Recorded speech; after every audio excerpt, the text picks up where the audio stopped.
Hello everyone.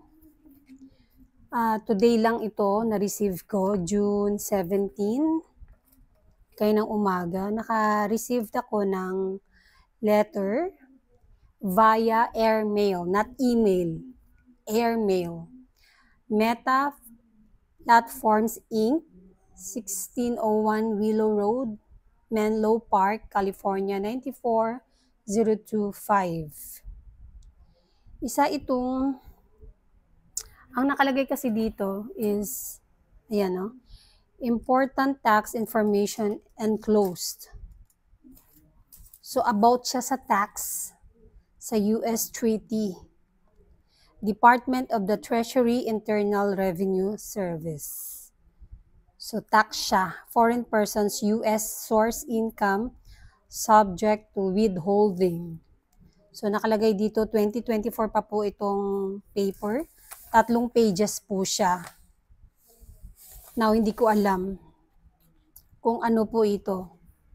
Basta nakalagay dito yung kinita ko na napakalaki, charis, napakaliit.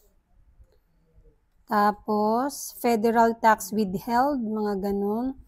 Kaso, meron ditong blank, yung recipient's date of birth. Yun. So, ako yun, recipient, di ba?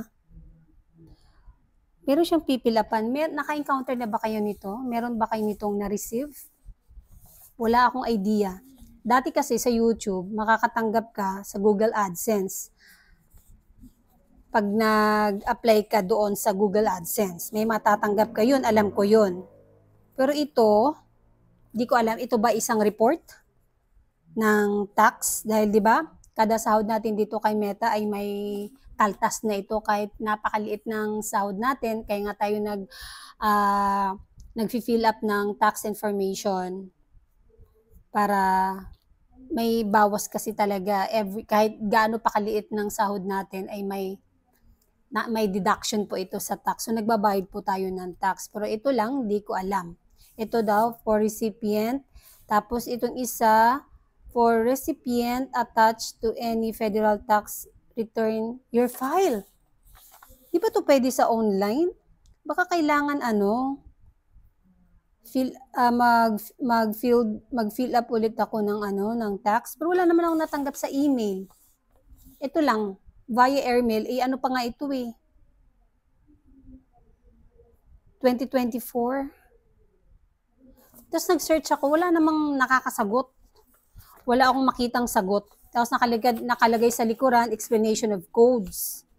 Yan, sa pinakababa, nakalagay dito, this code should only be used if the income paid is described in regulation section. May mga ganito.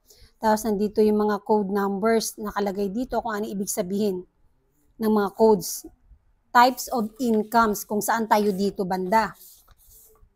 Kung artist ka o ganun ka, basta ganun. Baka may idea kayo, comment lang kayo ha.